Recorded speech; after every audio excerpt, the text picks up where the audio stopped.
Hello and welcome to our PowerPoint here on Key Knowledge Point 6 around acquiring immunity. Specifically, we're going to be looking at the difference between natural and artificial immunity and the active and passive strategies that can be used to help acquire immunity. So there are a few key terms here that you need to be familiar with, and you've probably heard some of these previously when we've talked about the immune system in younger year levels, but the four terms are active, passive, natural and artificial. And we use these to classify the type of immunity we're talking about. You see, immunity could be active or passive, and it could also be natural or artificial.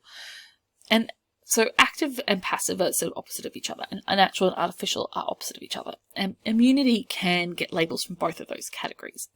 Active versus passive relates to what the body's doing in terms of antibody production.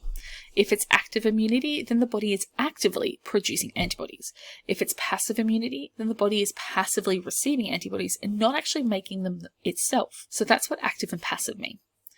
Natural versus artificial relates to why have these antibodies been produced or received? Is it a natural occurrence or is it due to human intervention? So natural immunity is its natural causes, it's just how things happen in nature, that's what's led to it. Artificial relates to humans have intervened and triggered something to happen in this. And that's the distinction we have there between natural and artificial.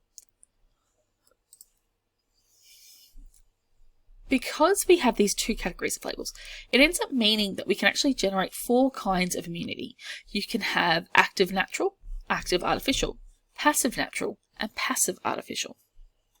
If it is active and natural, active means the body will make antibodies, and then natural means that it's making it because of a natural encounter with a pathogen. This is what happens when you get sick. Getting sick is just, one of the things that happens. There's no human intervention there, it's just occurred. And so your body will respond to that, and that's what we've been looking at in terms of lines of defense. And so it will make antibodies in response to that infection. If, however, it's active artificial, the body's still making antibodies. That's the active side of it. But it's artificial because humans have intervened and gotten the body to do that. And that's what vaccination is. Vaccination is you're given something to stimulate your immune system, but you're never actually naturally encountering the pathogen. So it's active artificial in that sense. Then we look at the passive ones. Passive natural is where you receive antibodies through a natural process.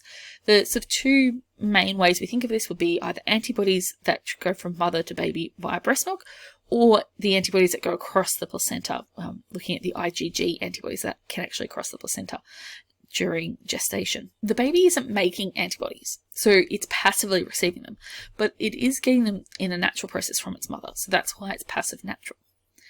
The final category is passive artificial, and this is something like giving a monoclonal antibody transfusion. And we'll learn about monoclonal antibodies later, but think of this, you've taken antibodies from one person and you've purified it, so you've just got this antibody sample and you give it to somebody else who is sick to help them fight off an infection. Now that person never makes the antibodies and they only get them thanks to human intervention. So for those reasons, it's passive and artificial. This brings us to our first two exam questions. So question 1 says, antibodies passed from mother to a baby during breastfeeding would be best described as A, naturally acquired passive immunity, B, naturally acquired active immunity, C, artificially acquired passive immunity, or D, artificially acquired active immunity.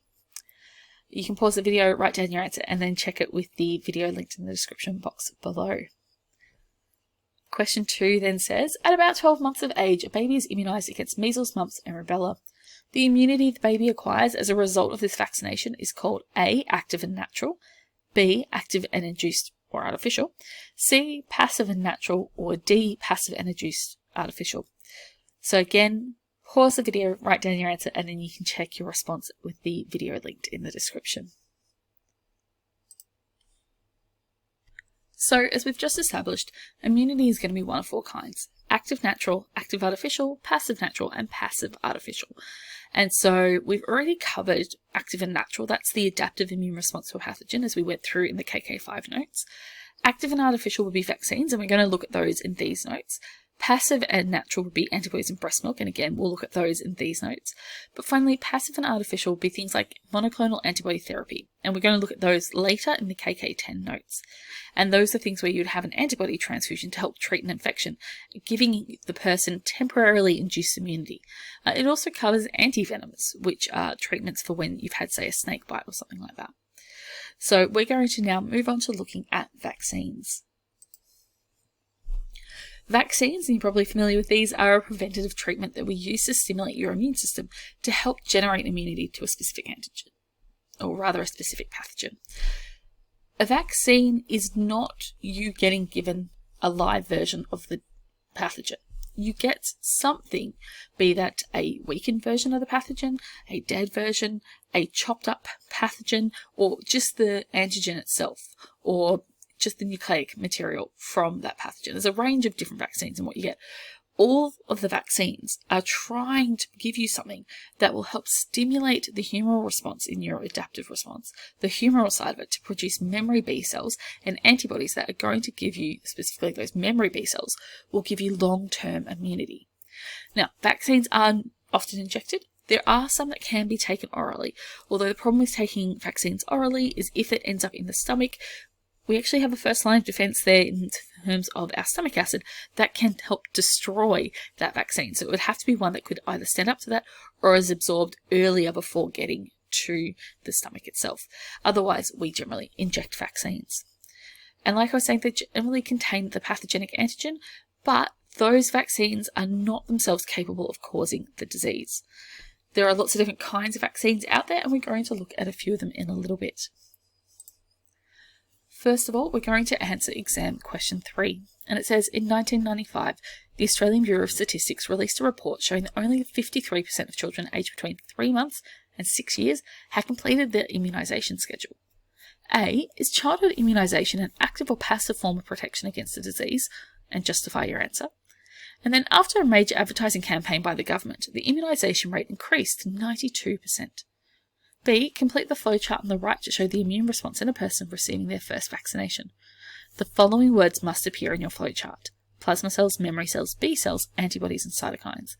The first step has been completed for you. So you can pause the video, answer those 2 questions, and then go and check your answer against the video linked in the description box below. So let's talk different types of vaccines. There are 5 types of vaccines I'm going to highlight in these notes. Those are live attenuated vaccines, killed or inactivated vaccines, toxoid vaccines, subunit and conjugate vaccines, and nucleic acid vaccines. And you can see in the diagram there to the side some examples of how those different vaccines work. So live attenuated vaccines are ones that have a live pathogen in them. Either that's a bacteria or a virus, but they have been attenuated or weakened in some way. So what this means is they should not be able to cause the disease in the person anymore. So it's a live one, which means the body's able to recognize it as it would be sort of normally in the body. That's the goal. And it has the advantage of generating a much stronger immune response because it mimics natural infection and therefore leads to this longer term immunity. And because it's really good at generating that immunity, and that immunity is able to last for so long, you often find that any additional doses or booster shots are not necessarily needed. Now, there are disadvantages to this type of vaccine. Because it generates such a strong immune response, if you have a weak immune system, you really are not going to do well with this vaccine. Pregnant women are also at a bit of risk here because what's in these types of vaccines has the potential to cross the placenta. So we don't like to give these sorts of vaccines to pregnant women either. The other issue is, depending on how it's been attenuated, it could actually revert to being a pathogenic strain. So you do run that risk. So this is also not going to be something that should be overly dangerous. You want to make it nice and weak, but if it reverts, you don't want it to be some horrendously dangerous disease that would kill people very easily. And you'll notice there that the examples we have include measles, mumps and rubella, the MMR vaccine, and the varicella or chickenpox vaccine. Now, one other disadvantage with this type of vaccine is to make sure it doesn't revert and to keep it in sort of this safe state. You often end up needing refrigeration, and that can be actually much colder than, you know, your fridge in your kitchen at home level of refrigeration. This can be very, very cold refrigeration that you have to have special equipment for. And the problem there is that starts to make it really hard for transport, and particularly getting it to regions where maybe they don't have consistent electricity, or they don't have the right kind of equipment because they're short on money and that sort of thing. So it ends up being a bit of a problem in those sort of more poor areas, that this is not a great vaccine to try and get to them. The next kind of vaccine is killed or inactivated vaccines. This is where you take the pathogen and you inactivate it. You are typically using some sort of heating system or chemical to destroy that pathogen from being pathogenic anymore. This is going a step further than the previous one because it's really dead at this point. You've destroyed the pathogen's ability to replicate, but it is still intact. So it's almost like a shell of itself in a sense. And that means the immune system can still recognize it. When you give it to a person, the inactivated pathogen is strong enough to create an immune response in the sense that it is whole enough to generate a strong immune response, but it is not capable of causing disease. Removed that ability completely. This does mean, because it's not going to be as strong a response as the other version, you often find that you need multiple doses to build up the immunity and offer full protection. So the advantage here, you do get a reasonably strong immune response. It's safer than the live attenuated virus. You can also mass produce it, and tends to be a little bit cheaper to do that. But the disadvantage is with this is obviously you might need multiple doses, but also that antigen that you're trying to get the body to recognize, in the process of killing the pathogen, you could actually inactivate or alter the antigen. And so that means that that vaccine stops being that effective for what you're trying to get the body to recognize, because it's recognizing something slightly different now. So it might still work, but maybe not as well as it could have. Two examples here are the polio vaccine and the influenza vaccine. They both fall into this category. Our third type of vaccine is a toxoid vaccine. Now, this one's a bit different. All the other ones, in the end of it, they work on getting your body to recognize an antigen on the pathogen. Toxoid vaccines don't do that. They're more for bacterial diseases, where instead of the bacterium directly causing the disease, it's the toxin the bacteria releases that causes the disease. And so what you want the body to be able to do is recognize and neutralize that toxin, more so than the bacteria. Certainly you can get the body to recognize and eliminate the bacteria, but you really need the body to be able to recognize the toxin and put a stop to the toxin's behavior and what it's doing in the body, because it's the one that's leading to the disease. So a toxoid vaccine is where you give an inactive form of the toxin to the person to generate the immune response. Now, this is really great at generating immunity for toxoid-caused diseases, but it is not particularly good at being long-lasting. Every 10 years, you tend to find that there is a sufficient dip in immunity that you need to have a booster shot.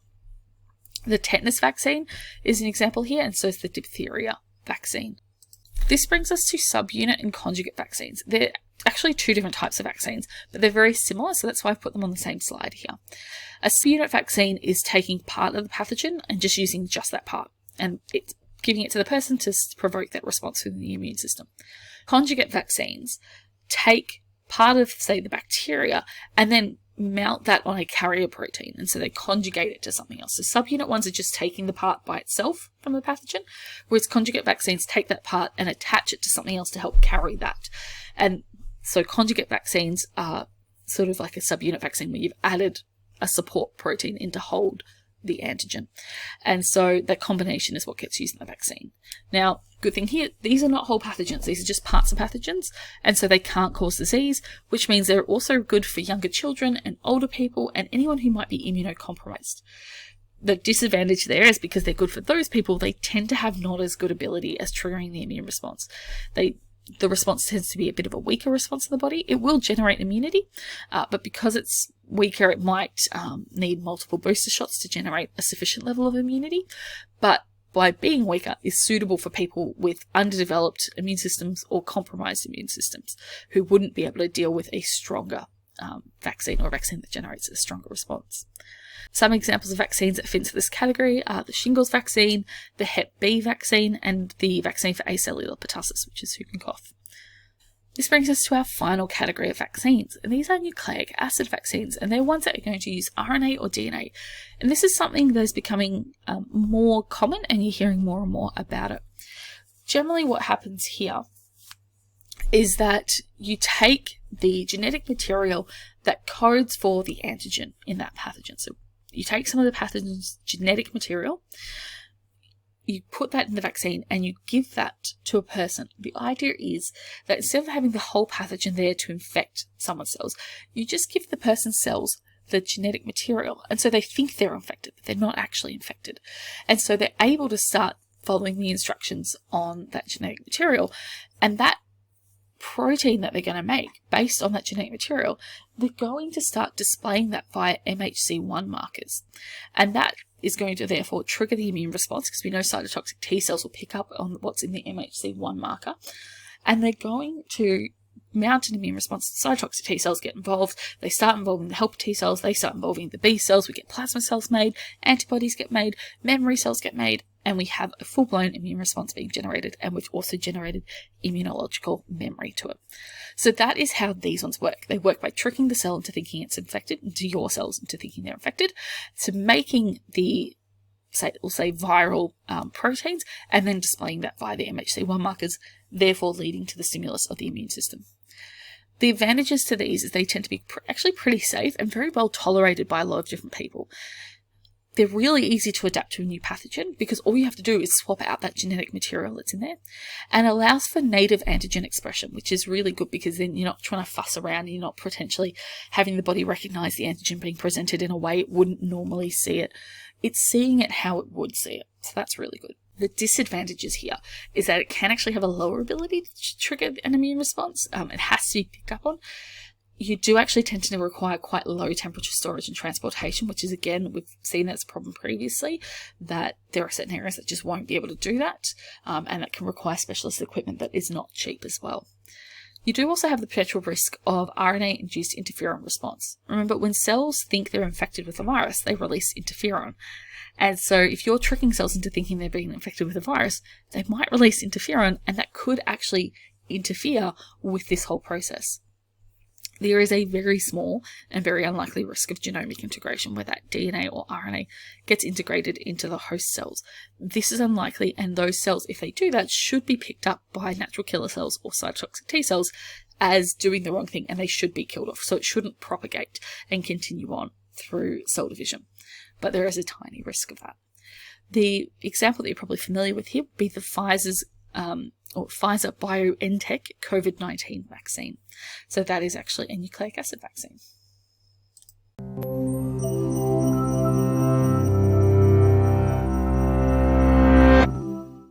In 1796, the scientist Edward Jenner injected material from a cowpox virus into an 8-year-old boy, with a hunch that this would provide the protection needed to save people from deadly outbreaks of the related smallpox virus. It was a success. The 8-year-old was inoculated against the disease, and this became the first ever vaccine. But why did it work? To understand how vaccines function, we need to know how the immune system defends us against contagious diseases in the first place. When foreign microbes invade us, the immune system triggers a series of responses in an attempt to identify and remove them from our bodies. The signs that this immune response is working are the coughing, sneezing, inflammation, and fever we experience, which work to trap, deter, and rid the body of threatening things like bacteria. These innate immune responses also trigger our second line of defense, called adaptive immunity. Special cells called B cells and T cells are recruited to fight microbes and also record information about them, creating a memory of what the invaders look like and how best to fight them. This know-how becomes handy if the same pathogen invades the body again. But despite this smart response, there's still a risk involved. The body takes time to learn how to respond to pathogens and to build up these defenses. And even then, if a body is too weak or young to fight back when it's invaded, it might face very serious risk if the pathogen is particularly severe. But what if we could prepare the body's immune response, readying it before someone even got ill? This is where vaccines come in. Using the same principles that the body uses to defend itself, scientists use vaccines to trigger the body's adaptive immune system without exposing humans to the full-strength disease. This has resulted in many vaccines, which each work uniquely, separated into many different types.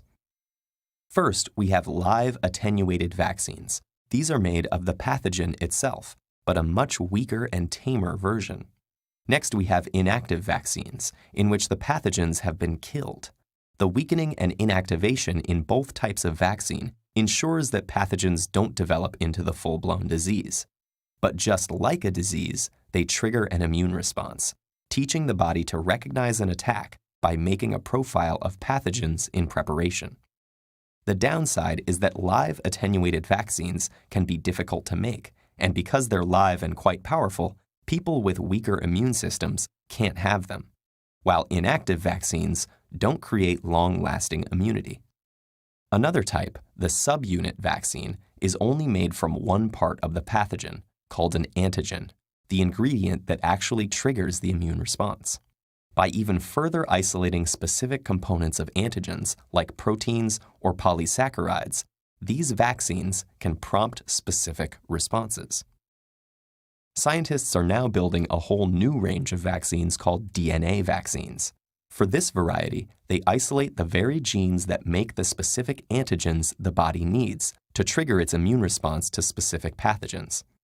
When injected into the human body, those genes instruct cells in the body to make the antigens. This causes a stronger immune response and prepares the body for any future threats. And because the vaccine only includes specific genetic material, it doesn't contain any other ingredients from the rest of the pathogen that could develop into the disease and harm the patient. If these vaccines become a success, we might be able to build more effective treatments for invasive pathogens in years to come. Just like Edward Jenner's amazing discovery spurred on modern medicine all those decades ago, continuing the development of vaccines might even allow us to treat diseases like HIV, malaria, or Ebola one day.